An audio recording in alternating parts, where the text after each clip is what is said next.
So hello friends, welcome to the Sawan coaching centre. मेरा नाम सवन कुमार राठौर है और आज मैं आपके लिए नीट के लिए बायोलॉजी लेके आया हूं। जो नीट की 11th क्लास का जो हमारा पहला चैप्टर है बायोलॉजी का, द लिविंग वर्ल्ड, सजीव जगत। इसके लिए हमारे जो 11th क्लास के बच्चे हैं वो भी देख सकते हैं, लेकिन मैं यहाँ पर जो कंपटीशन 11 की बायोलॉजी पढ़ाऊंगा। अगर आप 11th में है तो 11th से ही आप पढ़ते हुए चलिए, आपकी नीट की भी तैयारी हो जाएगी और साथ साथ में आपकी क्लास की भी तैयारी हो जाएगी।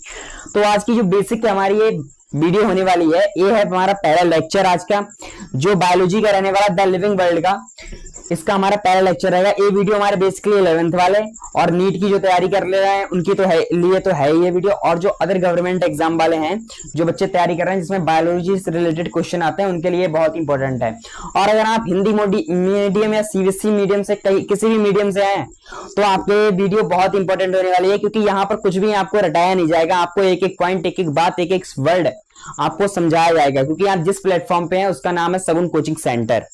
अगर आपको हमारी वीडियो अच्छी लगे और हमारे चैनल हमारे मतलब कुछ इस पे आपको हेल्प मिली हो या आपको हेल्प मिले इस वीडियो से, तो आप हमारे चैनल को सब्सक्राइब कीजिए और अपने दोस्तों तक शेयर कीजिए, ठीक है, जिससे उन्हें भी हमारे इससे चैनल से कुछ हेल्प मिल सके।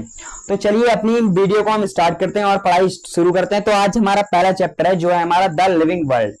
तो सबसे पहले मैं अगर आपसे क्वेश्चन करूं कि लिविंग क्या होता है, तो आपके मन में कुछ क्वेश्चंस आएंगे कि मतलब कुछ जवाब आएंगे कि लिविंग हमारे वो होते हैं जो रिप्रोडक्शन कर सकते हैं, जिनमें मेटाबॉलिज्म होता है, जिनमें एक्सक्रीशन होता है, जिसमें रेस्पिरेशन होता है, जिनमें ग्रोथ होती है। लेकिन क्या ग्रोथ क्या लिविंग में ही होती है, नॉन लिविंग में नहीं होती है? जो हमारी ग्रोथ होती है वो क्या लिविंग में ही होती है? जो हमारी ग्रोथ होती है वो लिविंग में भी होती है और नॉन लिविंग में भी होती है। तो मैं आपको बताऊं, जो हमारी ग्रोथ होती है वो हमारी लिविंग में भी होती है, वो हमारी नॉन लिविंग में भी होती है। तो जब भी हमारा अभी एनटीए का सिलेबस है उसमें व्हाट इज लिविंग जो है वो हटा दिया गया, लेकिन वो भी मैं पढ़ाऊंगा, क्योंकि इस बार जो हमारा 2025 का जो नीट का पेपर आया था उसके लेवल के हिसाब से मुझे लग रहा है कि अगली बार पता नहीं कैसा पेपर आए, टफ भी आ सकता है, इजी भी आ सकता है और मॉडरेट भी आ सकता है। तो हम हर चीज के लिए तैयारी करते हुए चलेंगे। तो बेसिकली मैं आपको इसमें हर वो चीज पढ़ाऊंगा जो मुझे लगती है कि हाँ आगे हमारी इसमें क्वेश्चन पेपर में आ सकती है। तो सबसे पहला आप हेडिंग लगाइए जो है हमारा व्हाट इज लिविंग, ठीक है। तो व्हाट इज लिविंग पहला हमारा टॉपिक है, हेडिंग है हमारा कि व्हाट इज लिविंग मतलब सजीव क्या है।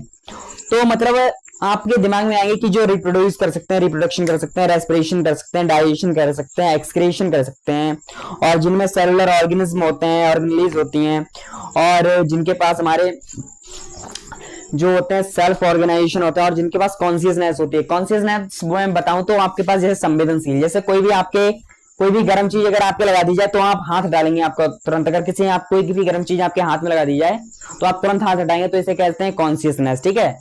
तो इसके कुछ कैरेक्टर्स होते हैं वो हम लिख लेंगे कि पहला होता है हमारा जैसे रिप्रोड्यूस, कैरेक्टर्स ऑफ लिविंग, ठीक है, कैरेक्टर्स ऑफ लिविंग। तो लिविंग में क्या क्या कैरेक्टर्स होते हैं, ठीक है। तो दैट इज कैरेक्टर, पहला कैरेक्टर होता है वो होता है हमारा रिप्रोडक्शन, ठीक है। दूसरा होता है हमारा डाइजेशन, तीसरा होता है हमारा एक्सक्रीशन, और उसके बाद जो हमारा आता है जैसे डाइजेशन, एक्सक्रीशन, रेस्पिरेशन, ये बहुत सारे ऐसे ही हैं जो हमारे लिविंग के होते हैं, ठीक है। रेस्पिरेशन,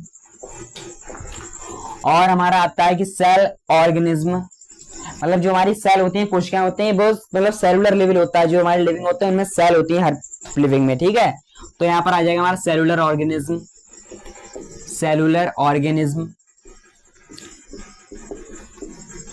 ठीक है दोस्तों। तो बच्चों यहाँ पर ये हो गया हमारा सेलुलर ऑर्गेनिज्म। उसके बाद आते हैं कॉन्शियसनेस, जो आपकी मेन होती है, जो हर लिविंग में ही होती है, कॉन्शियसनेस, ठीक है। कॉन्शियसनेस मतलब संवेदनशीलता, ठीक है। और उसके बाद हमारा आता है वो आता है कि सेल्फ ऑर्गेनाइजेशन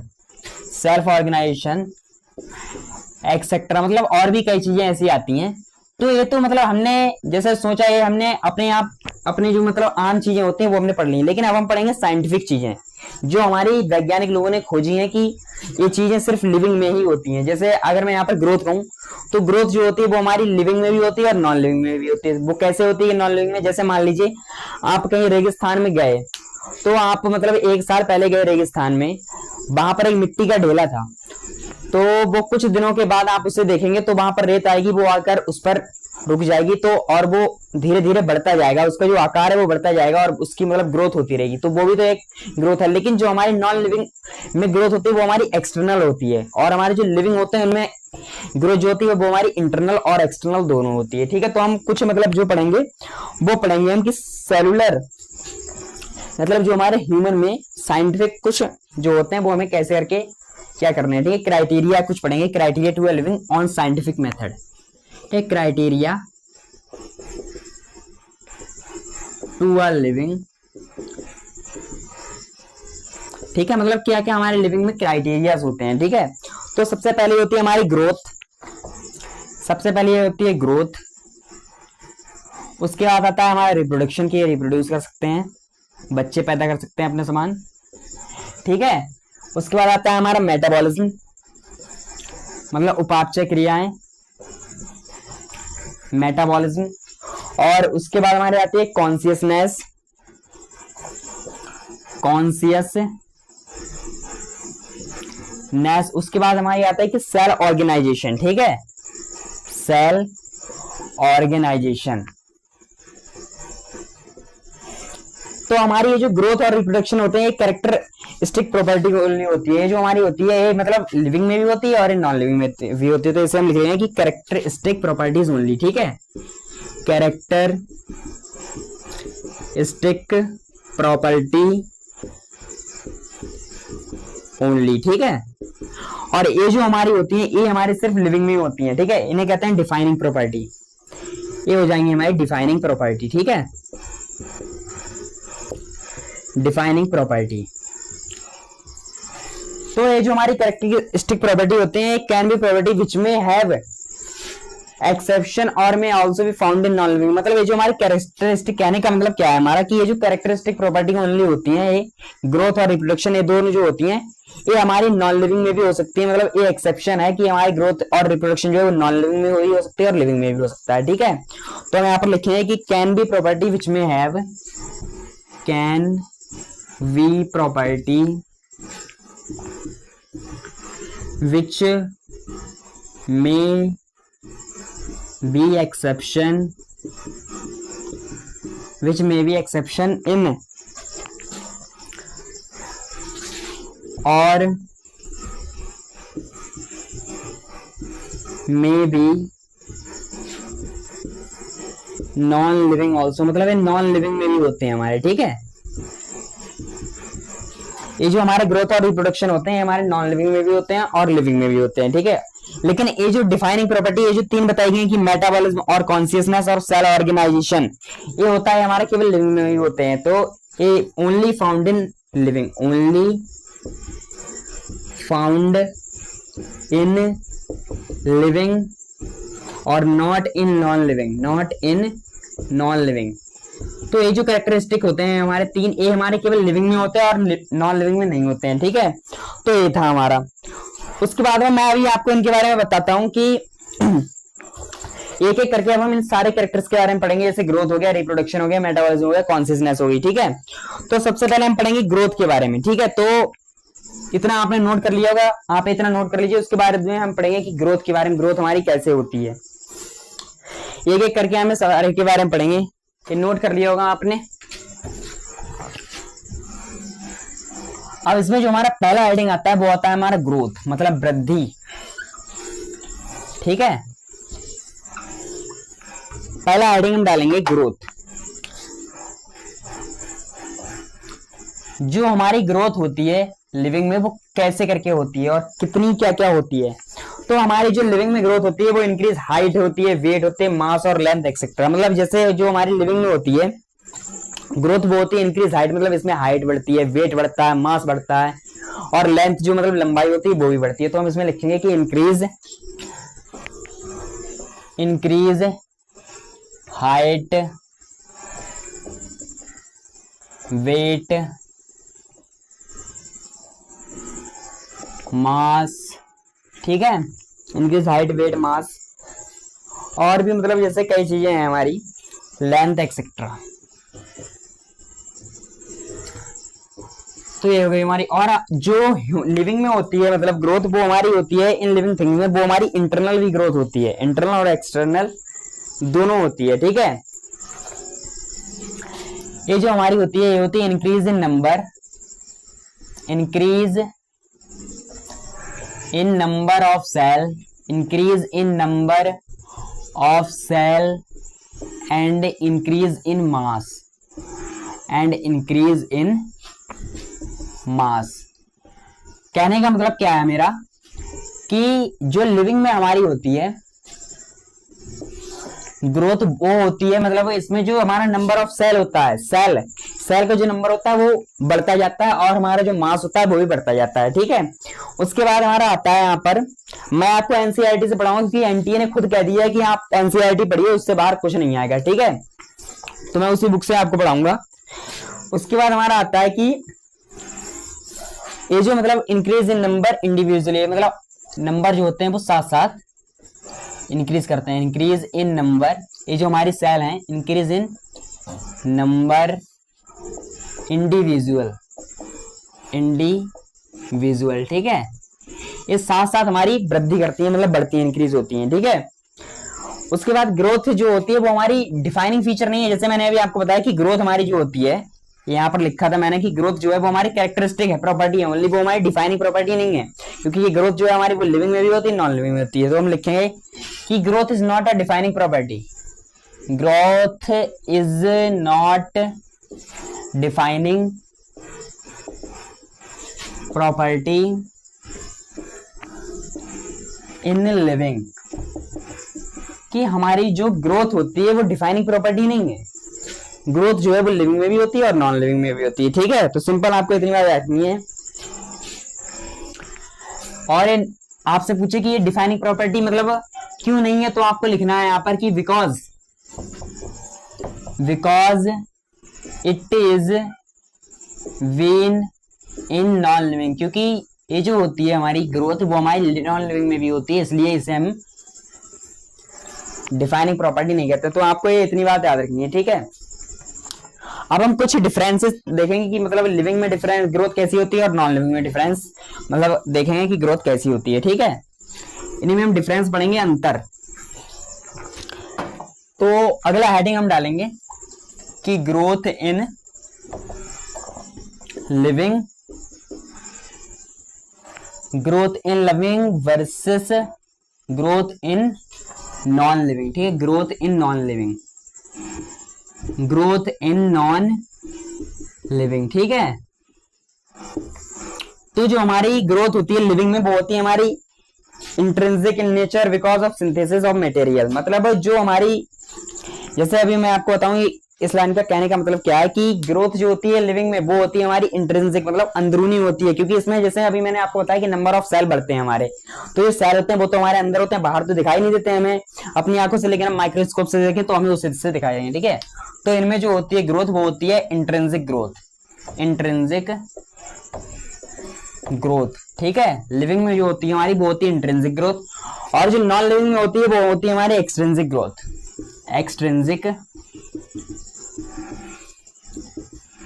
ग्रोथ, ठीक है। अब इसमें मैं आपको बता देता हूं कि ये कैसे करके होती है नॉन लिविंग में। जैसे मान लीजिए कोई हमारा अभी छोटी सी मिट्टी का ढेला है, ठीक है, इस पर बाहर से आकर मिट्टी जो है वो चिपक जाती है, और तो ये ढेला जो होता है और बड़ा हो जाता है, मिट्टी का ढेला है जो भी है हमारा, ठीक है, मिट्टी का टीला आप इसे कह दीजिए। तो ये जो है ये बाहर से ही इंक्रीज कर रहा है, यानी कि इंट्रिंसिक वृद्धि हो रही है इसमें, ठीक है। तो इसके लिए कहेंगे हम कि एक्यूमुलेशन ऑफ मटेरियल,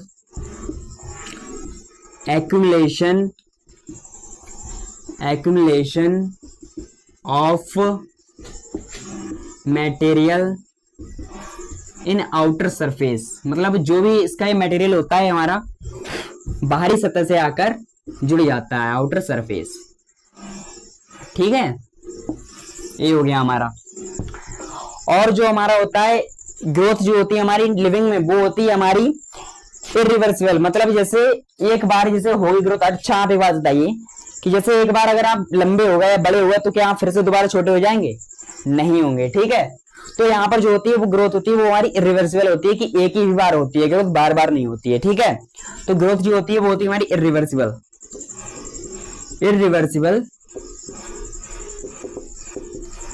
ग्रोथ। ठीक है, तो आपको ये बात याद रखनी है। और जो हमारी नॉन लिविंग में होती है वो होती है हमारी रिवर्सिबल ग्रोथ। ठीक है, रिवर्सिबल ग्रोथ यानी कि ये जो ग्रोथ होती है हमारी नॉन लिविंग में, ये हमारी जैसे कहीं पर भी आप मान लीजिए कि कोई पत्थर है या कोई पहाड़ है, उसमें हमने लैंडस्लाइड कर दी तो वो पत्थर या पहाड़ टूट गया, अब वो फिर धीरे धीरे अपना, जैसे कोई भी मिट्टी आ रही है उसी के ऊपर रह जा रही है तो वो फिर से बड़ा हो जाएगा। तो इनकी जो है ग्रोथ वो होती भी रहती है, रुक भी जाती है और वैसे भी होती रहती है। तो मतलब आगे पीछे हो सकते हैं, लेकिन जो हमारी लिविंग में ग्रोथ हो गई वो एक बार ही होती है, वो दोबारा नहीं होती है। ठीक है, उसके बाद मैं आपको बताऊंगा कि जैसे यूनिसेलुलर ऑर्गेनिज्म जैसे अमीबा, पैरामीशियम, जो हमारे बैक्टीरिया होते हैं, इनमें कैसे करके ग्रोथ होती है। ठीक है, इन यूनिसेलुलर ऑर्गेनिज्म, अगला हेडिंग डालेंगे हम कि इन यूनिसेलुलर ऑर्गेनिज्म, लिखेंगे एक statement, in unicellular, in an unicellular organism जैसे like amoeba,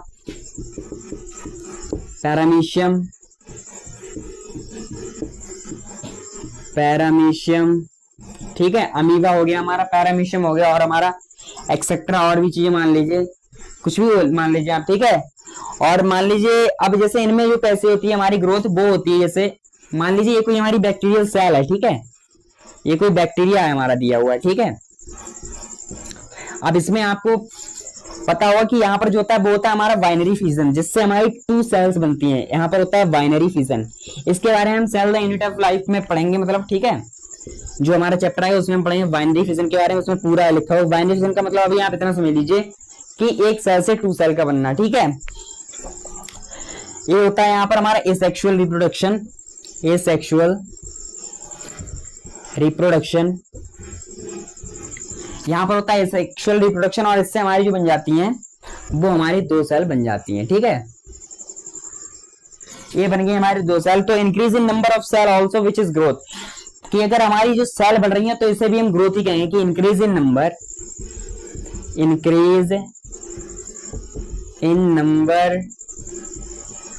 of cell which is called growth, which is called growth. तो हमारी यूनिसेलुलर में ऐसे होती है ग्रोथ। ठीक है, ये हो गया हमारा। अब इससे हमारा जो कंक्लूजन निकलता है, इससे वो हमारा क्या निकलता है। ठीक है, तो वो मैं इधर आपके लिए समझा देता हूं कि हमने जो पढ़ा है इससे हमारा कंक्लूजन क्या निकला है ग्रोथ में। तो वो जो हमारे कंक्लूजन निकला है वो निकलता है कि growth and reproduction are mutually inclusive events and synonyms with each other.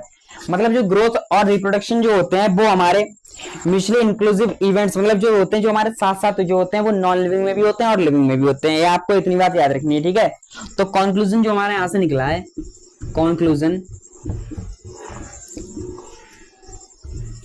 मतलब सारा खाई में हमने जैसे समरी नहीं पढ़ते चैप्टर क्लास में, तो वही है हमारा है कि हमने ग्रोथ में क्या पढ़ा। तो वो हमारे कहने का मतलब है कि growth and reproduction are mutually, growth and reproduction are mutually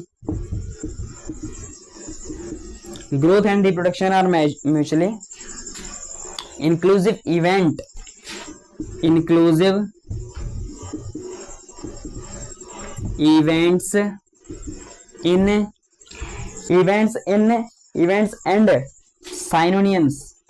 and synonymous with each other। ठीक है, विद ईच अदर, कि ये जो होते हैं हमारे लिविंग में और लिविंग में दोनों ही साथ साथ होते हैं। ठीक है, ये बात आपको इतनी बात याद रखती है। उसके बाद हमारे जैसे मल्टी सेलुलर ऑर्गेनिज्म आ गए, जैसे बहुकोषीय, इसमें तो हमारी एक ही यूनिसेलुलर जो होते हैं उसमें मतलब एक ही सेल होती है। उसके बाद हमारा आता है कि मल्टी सेलुलर ऑर्गेनिज्म, मतलब जिसमें एक से ज्यादा सेल होती है, यानी कि बहुकोषीय। ठीक है, इन मल्टी सेलुलर ऑर्गेनिज्म। अगला जो है जैसे हमारा कि इन मल्टी सेलुलर ऑर्गेनिज्म, तो इनमें ग्रोथ कैसी होती है हमारी। ठीक है, इन मल्टी सेलुलर, तो मल्टी सेलुलर में हमारी क्या होता है, क्या कहते हैं कि growth and reproduction are mutually exclusive event. ये मैंने बताया था कि यूनिसेलुलर में जो होते हैं वो होते हैं हमारे इंक्लूसिव इवेंट, लेकिन इसमें जो होते हैं वो हमारे होते हैं एक्सक्लूसिव इवेंट, मतलब बाहरी रूप से। ठीक है, तो ग्रोथ एंड, इसमें लिखे हैं कि ग्रोथ एंड रिप्रोडक्शन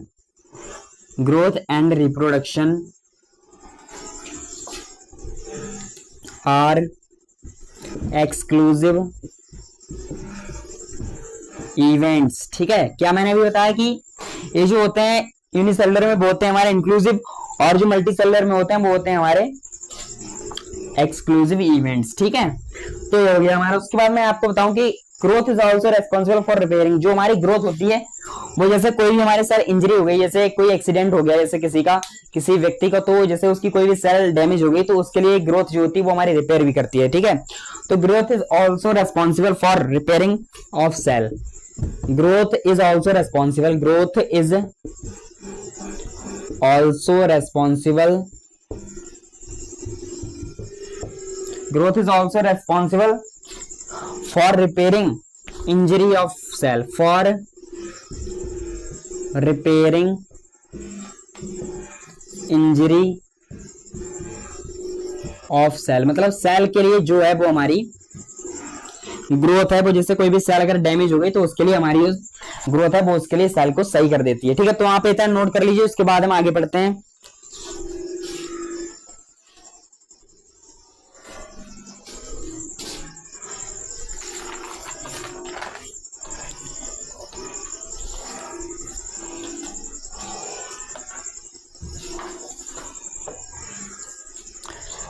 आपने इतना ही नोट कर लिया होगा। ठीक है, उसके बाद हमारी आती है कि जैसे प्लांट्स में ग्रोथ कैसी होती है और एनिमल्स में ग्रोथ कैसी होती है। ठीक है, तो अगला हेडिंग अब हम डालेंगे अपना कि प्लांट्स में ग्रोथ कैसी होती है और एनिमल्स में ग्रोथ कैसी होती है। ठीक है,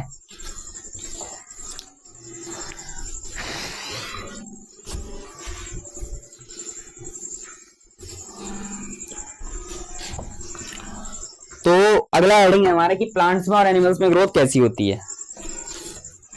कि in plants and animals growth versus animals in animals. ठीक है, ये बात आपको याद रखनी है, ये बहुत इंपॉर्टेंट पॉइंट है कि प्लांट्स में जो हमारी ग्रोथ होती है वो होती है इंटरमीडिएट, मतलब नॉट फिक्स। जो हमारी प्लांट्स में ग्रोथ होती है वो कोई फिक्स नहीं होती कि इतनी ग्रोथ होगी, क्योंकि इसमें जो होती है वो हमारी मेरिस्टेमेटिक सेल होती है, मतलब जिनसे हमारी डिवीजन होता रहता है, जिससे पता नहीं कि प्लांट्स की कितनी भी मोटाई हो जाए, लंबाई भी हो जाए, गोलाई उसकी कितनी हो जाए। ठीक है, तो या इसमें जो होता है वो हमारी होती है ग्रोथ इंटरमिनेट होती है। मतलब इसका इंटरमिनेट का मतलब क्या होता है कि नॉट फिक्स्ड होती है। ठीक है, और इसमें जो होती है जो हमारी एनिमल में होती है वो होती है हमारी डिटरमिनेट, यानी कि फिक्स्ड होती है एनिमल में कि कितनी हमारी ग्रोथ होनी है। ठीक है, डिटरमिनेट का मतलब होता है फिक्स्ड। ठीक है, इसमें फिक्स ग्रोथ होती है। अब जैसे एनिमल मतलब प्लांट्स में जैसे आपसे पूछ ले कि इसमें इंटरमिनेट मतलब यानी कि जो फिक्स्ड ग्रोथ क्यों नहीं होती है, तो उसका ये रीजन होता है हमारा कि इसका एक रीजन होता है कि अभी मैंने आपको बताया कि इसका एक रीजन आप लिख लीजिए यहाँ पर कि रीजन है because presence of different meristematic cell, presence of different meristematic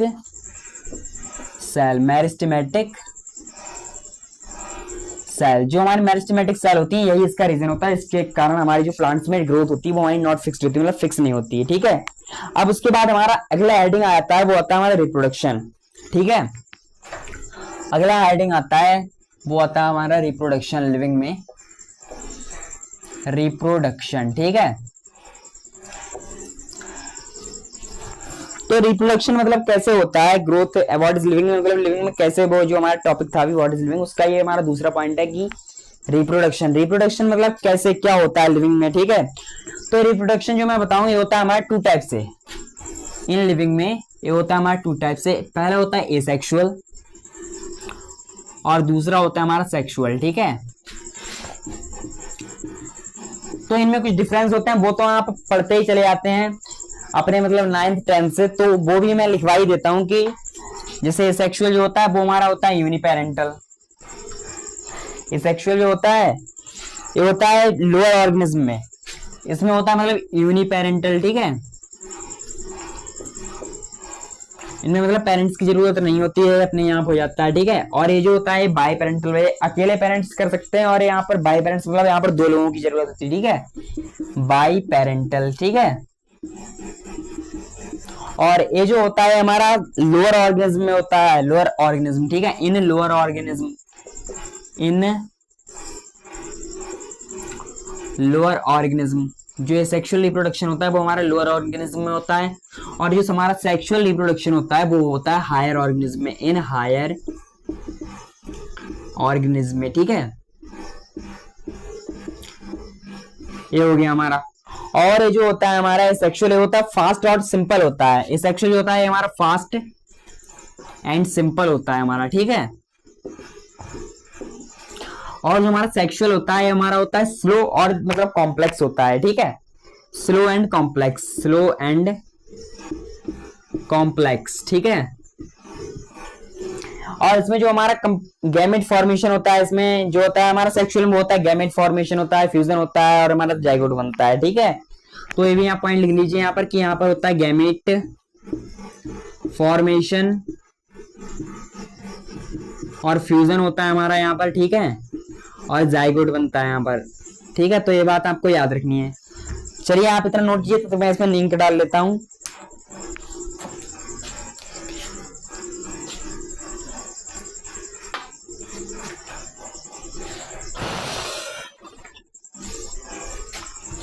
गर्मी बहुत है, और मैं आपका लेक्चर रिकॉर्ड कर रहा हूँ, अभी रात के 11 बज रहे हैं, रात के 11 बजे मैं आपका लेक्चर रिकॉर्ड कर रहा हूँ, क्योंकि आपका सिलेबस भी कंप्लीट करवाना है, ठीक है। तो ये नोट कर लिया आप लोगों ने। तो मैं आपको बताऊं इसके बारे में पढ़ेंगे एसेक्सुअल रिप्रोडक्शन के बारे में, क्योंकि कुछ एसेक्सुअल रिप्रोडक्शन से हमारे क्वेश्चन पूछ लेता है, तो उसके बारे में हम पढ़ेंगे। तो यहाँ तक नोट कर लिया होगा, ऊपर से लिखते हैं कि इसमें हेडिंग आएंगे हमारे कई सारे, तो ये नोट कर लिया होगा आप लोगों ने, ठीक है। अगला जो है हमारा वो है एसेक्सुअल रिप्रोडक्शन। ये हमने जो अभी पढ़ा है इसी के बारे में हम पढ़ेंगे कि एसेक्सुअल रिप्रोडक्शन के बारे में इसमें क्या क्या होता है, ठीक है। ये अक्सर क्वेश्चन पूछ लेता है कभी कभार, वैसे तो इतने चांसेस नहीं है, लेकिन फिर भी पढ़ना पड़ेगा, पता नहीं एनटीए का कि वो कहां से दे दे। और हाँ, इस बार एनटीए को हम लोग चैलेंज नहीं करेंगे, एसेक्सुअल रिप्रोडक्शन, ठीक है।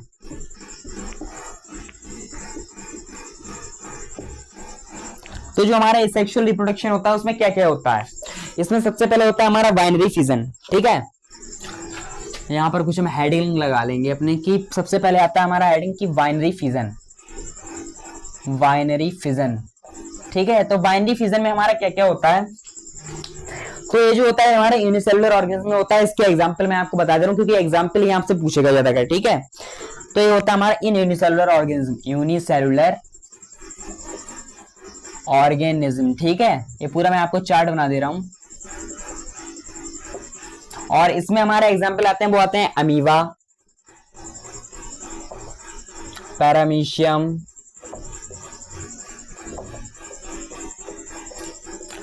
और उसके बाद हमारा आता है Chlamydomonas, east bacteria, Chlamydomonas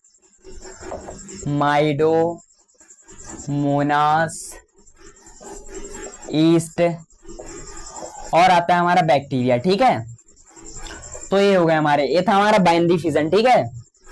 binary fission के कुछ एग्जांपल, इसमें मतलब मैं आपको एग्जांपल बता दे रहा हूँ जो जिससे इससे क्वेश्चन आता है, क्योंकि सिलेबस में है नहीं, लेकिन फिर भी मैं आपको पढ़ा दे रहा हूँ।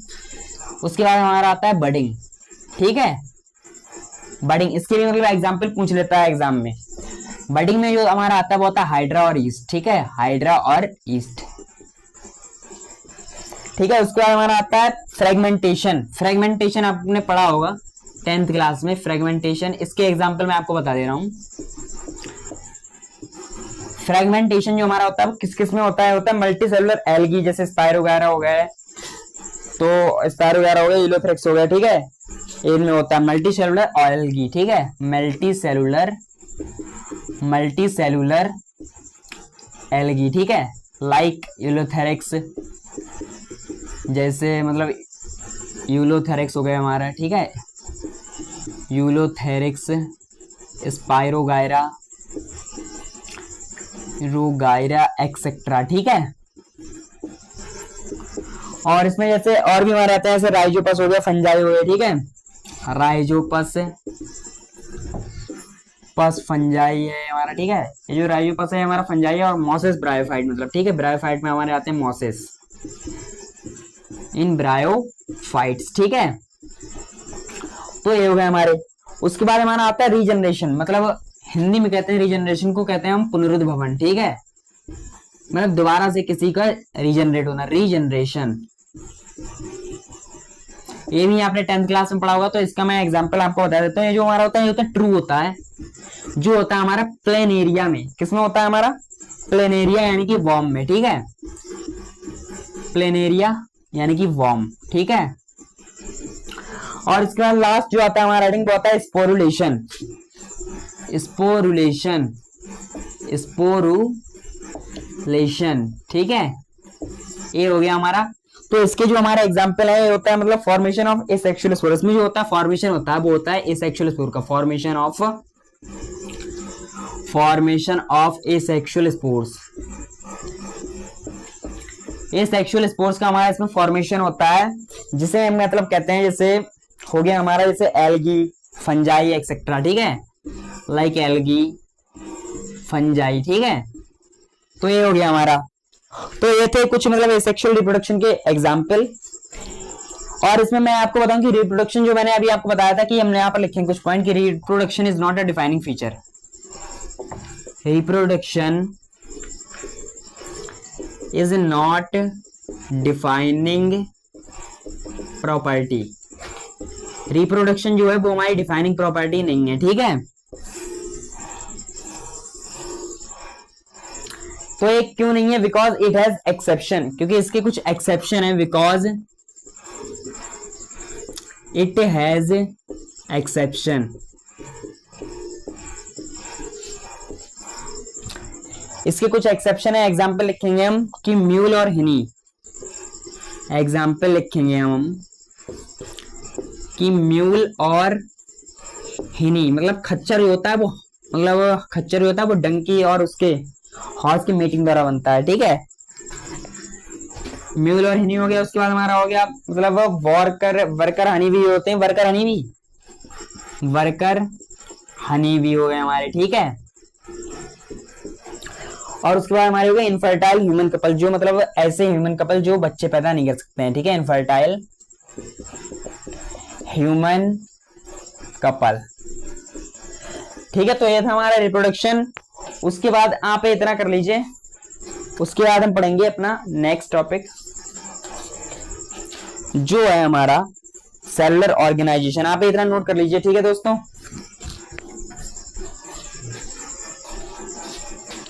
तब तक इसमें इंक डाल लेते हैं, वरना दिखाई का नहीं देगा ज्यादा, ठीक है।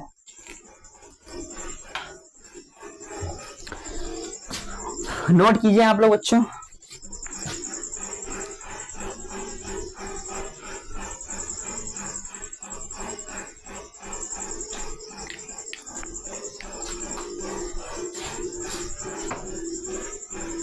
इंक गिर गई मेरे हाथ पर।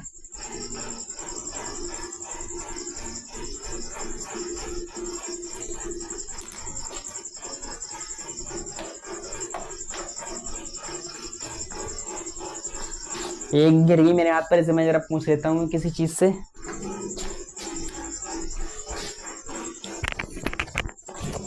एक मिनट सही है, आते हैं अभी हम। तो नोट कर लिया बच्चों, ये हो गया। तो चलिए इसके बाद हम अपना टॉपिक पढ़ते हैं। जो हमारा अगला हेडिंग आएगा वो आएगा हमारा सेलुलर ऑर्गेनाइजेशन, ठीक है। सेलुलर ऑर्गेनाइजेशन ये हम हटाएंगे। अपना जो हमारा तीसरा हेडिंग आएगा व्हाट इज लिविंग हेडिंग में, वही वाला हम पढ़ेंगे। तो आपने सब नोट कर ही लिया होगा।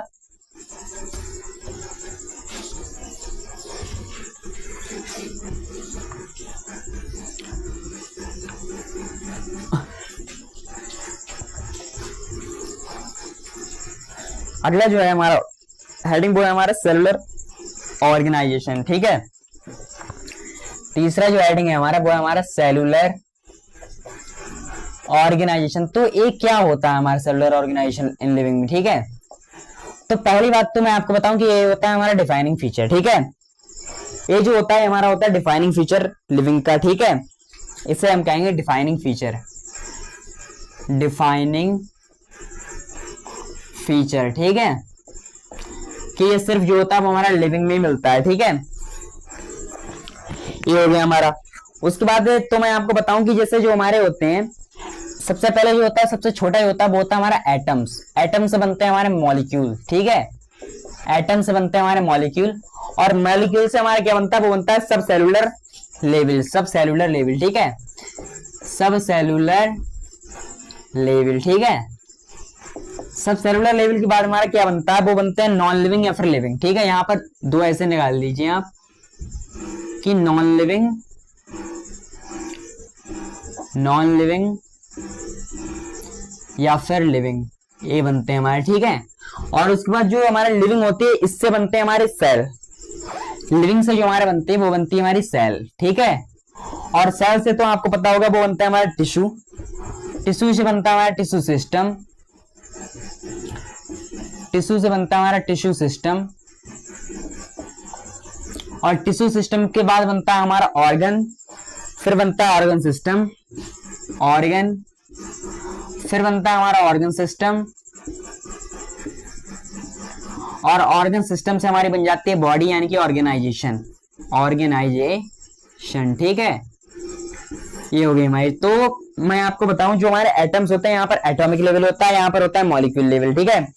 तो इसमें मैं बताऊं आपको कि हमारी जो सेल से लेकर ऑर्गेनाइजेशन, मतलब ये जो सेल है यहां से लेकर यहां तक जो होता है, सेल से लेकर ऑर्गेनाइजेशन तक ये पूरा हमारा होता है एनिमल, इसे कहते हैं एनिमल, ठीक है, ये एनिमल रीजन आ जाता है, ठीक है।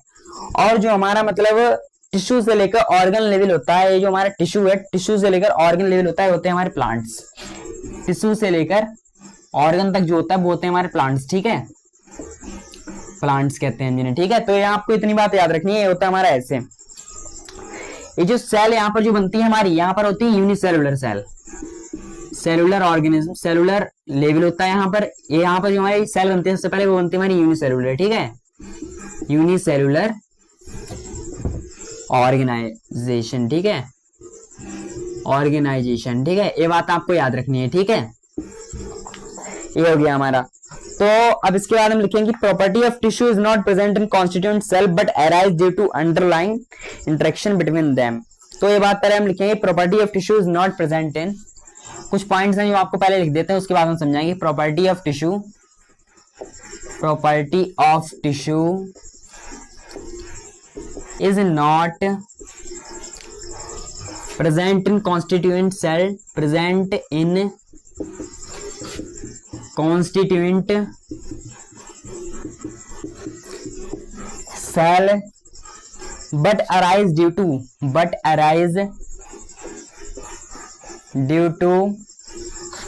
underlying interaction बिटवीन देम, ठीक है। तो कहने का मतलब क्या है कि प्रॉपर्टी ऑफ टिश्यू, जो हमारी टिश्यू की property is not present in constituent cell, वो हर सेल में मतलब प्रेजेंट एक समान रूप से वैसे नहीं होती है, but arise due to underlying interaction between them, लेकिन वो जो निकलती है हमारी वो अंडरलाइनिंग मतलब इंटरेक्शन, एक दूसरे के इंटरेक्शन से बीच में, मतलब दोनों के इंटरेक्शन से निकलती है, ठीक है। इतनी बात आपको याद रखनी है, जो टिश्यू की होती है वो इंटरेक्शन से, अंडरलाइनिंग रूल से निकलती है, ठीक है। ये हमारा हो गया। और ये जो हमारी लाइन है, हम ऊपर वाली में जो मतलब मैंने आपके लाइन लिखवाई है कि इसे हम हर जगह अप्लाई कर सकते हैं कि same apply to every level, same applies to every level, ठीक है। इसे हम हर मतलब उसमें लगा सकते हैं, ठीक है। तो ये था हमारा मतलब सेलुलर ऑर्गेनाइजेशन, जिसमें आपको बस इतनी बातें याद रखनी है, ठीक है। एटम से बनता है हमारा मॉलिक्यूल, और मॉलिक्यूल से हमारा बनता है सब सेलुलर लेवल, ठीक है। सब सेलुलर लेवल से नॉन लिविंग या फिर लिविंग, और लिविंग से बनती है हमारी सेल, सेल से हमारा बनता है टिश्यू, टिश्यू से बनता है हमारा टिश्यू सिस्टम, टिश्यू सिस्टम से जो बनता है वो तो बनता है हमारा ऑर्गन, और ऑर्गन से बनता है हमारा ऑर्गन सिस्टम, और ऑर्गन सिस्टम से बनती है ऑर्गेनाइजेशन यानी कि बॉडी, ठीक है। उसके बाद जो हमारा आती है वो होती है कॉन्शियसनेस। अगला जो हेडिंग आता है वो होता है हमारा consciousness,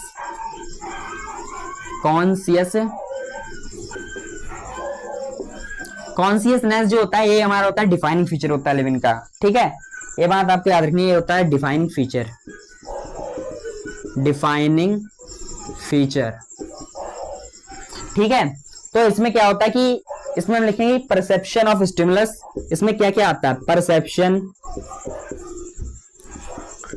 perception of stimulus plus generation of appropriate response, generation of appropriate response, ठीक है, रेस्पॉन्स, ठीक है, रेस्पॉन्स, ठीक है।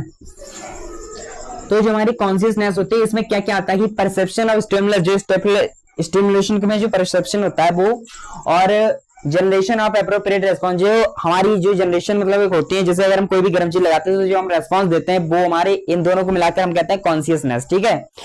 तो मैं आपको इसमें बताऊं कि स्टिमुलस हमारे लिए, अब हम इसमें पढ़ेंगे स्टिमुलस, ठीक है। स्टिमुलस में हमारा किस तरह से होता है, स्टिमुलस कितने प्रकार से होता है। तो यहाँ पर हम लगाएंगे हेडिंग छोटा सा स्टिमुलस, आप कहीं बीच में कॉपी पर लगा लेना, यहाँ पर जगह नहीं तो मैं यहाँ पर लगा दे रहा, ठीक है।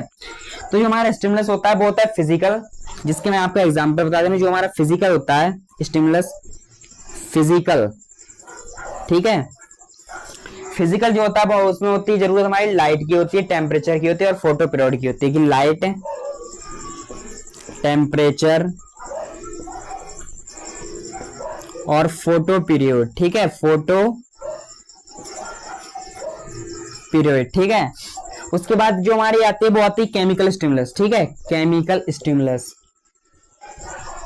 केमिकल में जो हमारी आती है वो होते हैं हमारे जैसे गैस हो गए और पॉल्यूटेंट्स, मतलब जो होते हैं वो होते हैं, वो हो गए हमारे, ठीक है, गैस और पॉल्यूटेंट्स, ठीक है, पॉल्यूटेंट्स ये हो गए हमारे, ठीक है, स्टिमुलस।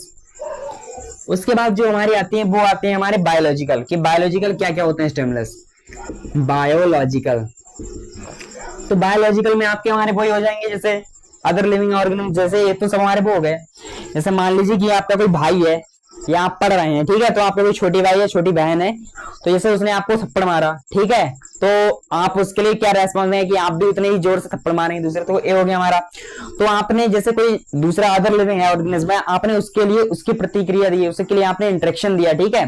तो एक्शन रिएक्शन लॉ जैसे नहीं होता फिजिक्स में, वो यहाँ पर जैसे हो रहा है, ठीक है। तो बायोलॉजिकल मतलब आ जाएगा, इसका एग्जाम्पल हो जाएगा other living organism, other living organism, ठीक है, अदर लिविंग ऑर्गेनिज्म, ठीक है। तो अभी मैं आपको बताऊं, यहाँ पर आपको फोटो पीरियड नहीं समझ में आ रहा होगा, तो मैं आपको इसके बारे में बता देता हूँ कि फोटो पीरियड हमारा क्या होता है, ठीक है। तो इतनी सी जगह हमारे पास, इधर हम पढ़ लेते हैं फोटो पीरियड क्या होता है, फोटो पीरियड। तो फोटो पीरियड इसे क्या कहते हैं कि ये जो होता है duration of light, breeding animal, ये इनमें होता है कि जैसे इसमें ड्यूरेशन यानी कि लाइट की जरूरत होती है, ड्यूरेशन ऑफ लाइट। मान लीजिए कि जैसे इन ब्रीडिंग एनिमल जैसे कुछ एनिमल्स होते हैं जिनमें कुछ ऐसी होती है कि उनके लिए कुछ समय, निश्चित समय होता है जिनमें वो ब्रीडिंग कर सकते हैं, ठीक है। तो इनके लिए मतलब लाइट जब होती है, जैसे बहुत ज्यादा लाइट होती है, तो उस टाइम पर ये जैसे ब्रीडिंग करते हैं, ठीक है। इसके जो होता है प्लांट्स, इसमें जो होता है वो प्लांट्स, इसमें जैसे प्लांट्स में आ गया है जैसे, तो उसमें होता है कि फ्लावरिंग कंट्रोल होता है, कि इसमें जैसे कब फ्लावर आते हैं, किस महीने में आने फ्लावर्स, तो वो हमारा कंट्रोल होता है, यानी control flowering interaction, control flowering interaction. तो ये बात आपको याद रखनी है, ठीक है। ये हो गया हमारा, ठीक है।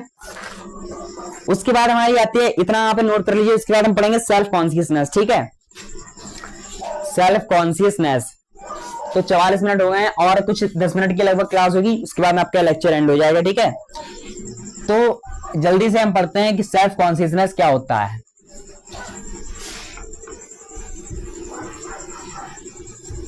सेल्फ कॉन्शियसनेस, ठीक है, उसके बारे में हम पढ़ेंगे।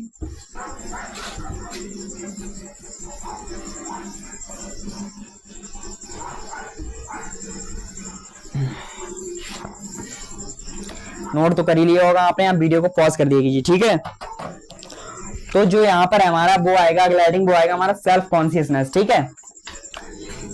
सेल्फ कॉन्शियसनेस नेस। तो ये जो होता है ये हमारा होता है डिफाइनिंग फीचर, ये तो आपको पता ही है। ये हायर डिग्री ऑफ कॉन्शियसनेस होती है, केवल ह्यूमन में होती है और किसी में भी नहीं होती है, कि हायर डिग्री कॉन्शियसनेस, ठीक है, हायर डिग्री कॉन्शियसनेस, ठीक है, संवेदनशीलता, कॉन्शियसनेस, ठीक है, ये होती है ओनली इन ह्यूमन, केवल ह्यूमन में होती है। लेकिन अभी आपके दिमाग में एक सवाल आ रहा होगा कि जो हमारे कोमा पेशेंट होते हैं तो फिर वो क्या है, तो इसका एक्सेप्शन हो गया। तो मैं आपको बताऊं कि सेल्फ कॉन्शियसनेस अगर जो कोमा पेशेंट हो जाए, in case coma patient, case मान लीजिए हमारा फर्स्ट, मान लीजिए केस, जैसे मान लीजिए हमारा यहाँ पर आ गया कोमा पेशेंट, कोमा पेशेंट, जो हमारा कोमा पेशेंट होता है। अब आप कहेंगे कि ये तो हमारा फिर एक्सेप्शन हो जाएगा कि ये तो नहीं हुआ, ये भी तो एक ह्यूमन है, लेकिन इसमें कुछ कॉन्शियसनेस ही नहीं होते, वो तो ऐसा ही अगर पड़ा है तो वो पड़ा रहेगा, उसके लिए कुछ आप नोचो कुछ भी करो उसके लिए कुछ वो नहीं होगा, ठीक है, वो अपने आराम से बस लेटा है तो लेटा ही रहेगा, मौसम उससे दुनियादारी से कोई लेना देना नहीं है, ठीक है। तो ये जो होता है, तो इसमें मैं आपको बताऊं तो इसमें आपको इतनी बात याद रखनी है कि इनका जो होता है वो ब्रेन डेड हो जाता है, ब्रेन डेड हो जाता है, ठीक है, हेयर इज ब्रेन डेड हो जाता है इससे दिस पीपल, एंड इसमें नॉट कॉन्शियस रह जाती है, यहाँ पर जो कोई सी कॉन्शियस नहीं होती है। तो इसका ये आप एक्सेप्शन मान लीजिए या कुछ भी मान लीजिए, लेकिन आप इतनी बात याद रखनी है कि जो हमारा कोमा पेशेंट होता है उसका जो ब्रेन होता है वो डेड होता है और उसमें कोई भी कॉन्शियस नहीं होती है, ठीक है। तो ये हो गया हमारा कॉन्शियसनेस। उसके बाद हमारा जो है अगला हेडिंग आता है, आज का लास्ट हेडिंग, वो आता है हमारा मेटाबॉलिज्म, ठीक है। लास्ट हेडिंग हम पढ़ेंगे मेटाबॉलिज्म व्हाट इज लिविंग में। उसके बाद हमारा टॉपिक आज का खत्म हो जाएगा, फिर हम नेक्स्ट लेक्चर में अपनी बायोडाइवर्सिटी स्टार्ट करेंगे, ठीक है, बायोडाइवर्सिटी, ठीक है, वो हम अपना नेक्स्ट लेक्चर में स्टार्ट करें। तो ये हमारा, मैं बताऊं आपको मेटाबॉलिज्म, ये भी हमारा जो है वो होता है डिफाइनिंग फीचर, ये भी होता है हमारा डिफाइनिंग फीचर। तो मेटाबॉलिज्म क्या होता है कि several chemical reaction occurs inside cell और living organism called as metabolic, ठीक है, मतलब जो भी हमारी केमिकल रिएक्शंस होती हैं सेल के अंदर या लिविंग ऑर्गेनिज्म के अंदर, तो उनके लिए मेटाबॉलिक रिएक्शन कहते हैं। एंड फिनोमियन, जो इसका फिनोमियन होता है उसे हम मेटाबॉलिज्म कहते हैं, ठीक है। तो लिखेंगे हम यहाँ पर several chemical reaction occur, chemical reaction occur inside the cell or living organism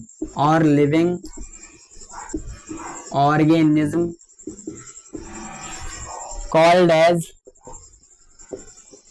metabolic, ठीक है, मेटाबॉलिक, ये हो गया हमारा, ठीक है।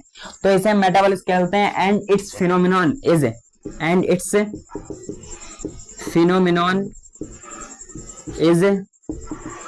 मेटाबॉलिज्म, इसका जो फिनोमिनॉन होता है उसे हम कहते हैं फिनोमिनॉन, मैं बोल नहीं पाता हूँ, इसे कहते हैं मेटाबॉलिज्म, ठीक है। ये बात आपको याद रखनी है, इतना इरेज कर दें तो आपने नोट कर लिया होगा यहाँ पे, ठीक है। ये हो गया हमारा। तो इसके बाद हम लिखेंगे कि जो हमारा मेटाबॉलिज्म होता है वो भी हमारा दो टाइप से होता है, वो होता है, एक होता है एनाबॉलिज्म, एक होता है हमारा कैटाबॉलिज्म। तो आपको ये भी बात याद रखनी है कि दो टाइप से होता है हमारा, एक होता है एनाबॉलिज्म और एक होता है हमारा कैटाबॉलिज्म। बस आपकी 5 मिनट की क्लास है, उसके बाद हम एंड कर रहे हैं लेक्चर को, कैटाबॉलिज्म, ठीक है। मैं बताऊं तो एक जो वीडियो होती है इतनी जो मैंने अभी आपको पढ़ा दी है, वैसे 2 घंटे का, लेकिन मैं आपको 1 घंटे में बता रहा हूँ, ठीक है। 1 घंटा भी पूरा नहीं है, लेकिन आप 1 घंटे में ही बोर हो जाते होंगे, लेकिन आपको पढ़ना पड़ेगा। जब आप नीट का जैसा पेपर देंगे तो आपको 3 घंटे बैठना पड़ेगा, तो उसके लिए आपको प्रिपरेशन तो अभी से ही करनी पड़ेगी। तो एनाबॉलिज्म क्या होता है कि इसमें जो स्मॉल मॉलिक्यूल होते हैं वो बिग मॉलिक्यूल में फॉर्म होते हैं, कि स्मॉल मॉलिक्यूल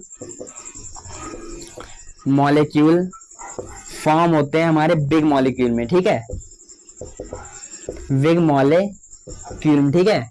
और जो कैटाबॉलिज्म होता है इसमें हमारे बिग मॉलिक्यूल जो है वो ब्रेक डाउन होते हैं, वो होते हैं स्मॉल मॉलिक्यूल में, बिगर मॉलिक्यूल वो होते हैं ब्रेक डाउन स्मॉल मॉलिक्यूल, ठीक है, स्मॉल मॉलिक्यूल में, ठीक है। ये हो गया हमारा। तो इतनी बात आपको याद रखनी है। उसके बाद कुछ चीजें हैं जो आपको नोट करवा देता हूं मैं, ये आपने ऊपर का तो नोट कर लिया होगा, ठीक है, नोट कर लिया कीजिए आप मेरे साथ साथ ही, उसके बाद रुक जाया कीजिए जब मैं समझाया करूं, ठीक है।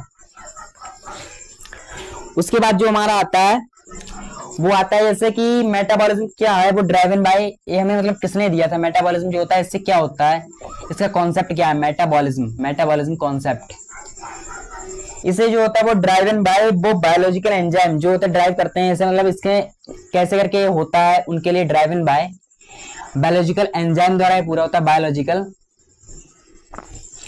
एंजाइम द्वारा ये कंट्रोल होता है। ठीक है, ये बात आपको याद रखनी है, इंपॉर्टेंट। ठीक है, उसके बाद बस आपका एक छोटा सा टॉपिक है कि आइसोलेटेड मेटाबॉलिक रिएक्शन, यही बस इतनी बात आप पढ़ लीजिए, उसके बाद हो गया हमारा लेक्चर।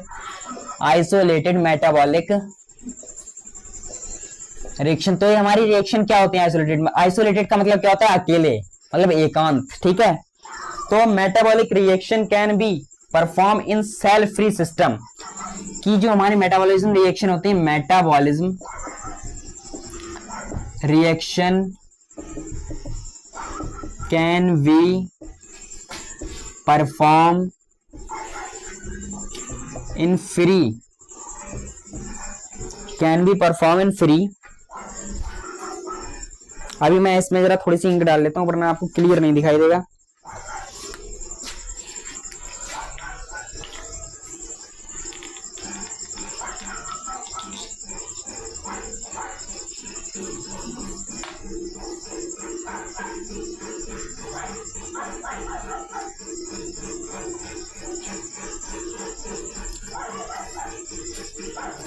जो हमारी मेटाबॉलिज्म रिएक्शन होती हैं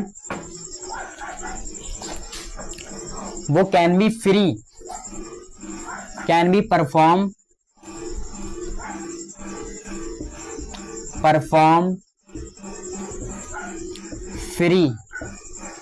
फ्री सेल फ्री सिस्टम, मतलब सेल फ्री सिस्टम होते हैं। ठीक है, सेल फ्री सिस्टम। ठीक है, सेल फ्री सिस्टम में हो रही हूँ, मतलब जो हमारी मेटाबॉलिज्म रिएक्शन होती है वो या तो सेल फ्री सिस्टम में होती है या तो आर्टिफिशियल कंडीशन में हो रही हूँ, आर्टिफिशियल कंडीशन में हो रही हूँ। ठीक है, या तो फिर जो हमारी वो रिएक्शन है वो हो रही हो in vitro condition, in vitro condition में, तो that is called isolated metabolic reaction. ठीक है, तो इन्हें हम कहते हैं, जैसे मान लीजिए आप जो मेटाबॉलिक रिएक्शन है वो, जैसे मान लीजिए कोई आपका है, यहाँ पर हमारा डिब्बा बना लीजिए, इसमें कुछ भी, इसमें जो है हमारी मेटाबॉलिक रिएक्शन हो रही है, मेटाबॉलिक रिएक्शन। ठीक है, इन विट्रो मान लीजिए बाहर कोई मेटाबॉलिक रिएक्शन हो रही है, तो एक पॉइंट हमारा ये लिखे कि isolated chemical reaction, isolated metabolic reaction है, chemical reaction, metabolic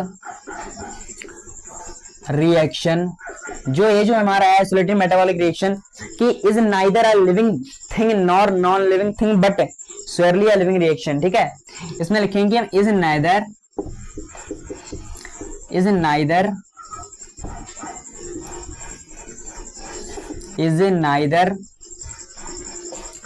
a living thing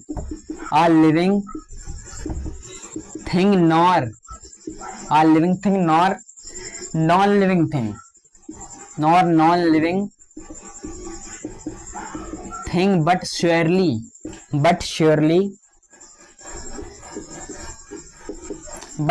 लेकिन इसे हम कह सकते हैं कि ये लिविंग रिएक्शन है।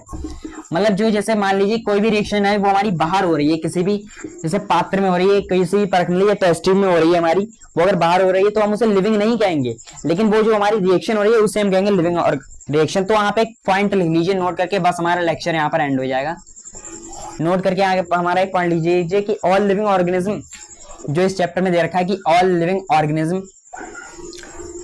एक एक्स्ट्रा लाइन पूछ ली जाती है, एज इट इज आपको क्वेश्चन में मिल भी सकती है, आप स्टार बना लीजिए। All living organism share common genetic material, share common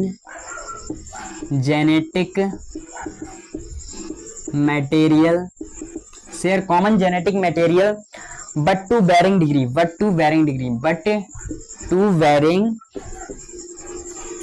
degree. ठीक है, तो ये था आज का हमारा लेक्चर और इसमें था हमारा इंपॉर्टेंट पॉइंट। सबसे ज्यादा ये हो सकता है आपके लिए क्वेश्चन में एज इट इज 2026 में लिख के आ जाए, और मैं इसकी भविष्यवाणी भी कर रहा हूँ, शायद ऐसा ही हमारा क्वेश्चन लिख के आ जाए कि all living organism share common genetic material but to varying degrees. हो सकता है कि ऐसा ही पूरा क्वेश्चन आपको स्टेटमेंट पूछ ले और आपसे 1 नंबर आपका ये पूरे 4 नंबर हो जाए। तो आज का यही था लेक्चर, और मैं आपसे कहना चाहूंगा एंड में कि जीतने का मजा तभी आता है, जीतने का मजा तभी आता है जब लोग आपकी हार का इंतजार कर रहे हो। तो इसलिए मेहनत करती रहिए और पढ़ते रहिए, आपको सक्सेस देखना एक दिन जरूर मिलेगी। तो चलिए आज का लेक्चर हम यहीं पर एंड कर सकते हैं, और इसके बाद हम अगले लेक्चर में जो अपना टॉपिक पढ़ेंगे वो पढ़ेंगे हम बायोडाइवर्सिटी। तो ठीक है, यह लेक्चर हम यहीं पर एंड करते हैं, और अगर आपको वीडियो अच्छी लगी तो हमारी वीडियो को लाइक करें, शेयर करें, और हमारे चैनल पर नए हो तो हमारे चैनल को सब्सक्राइब करें। थैंक यू, जय हिंद, जय भारत।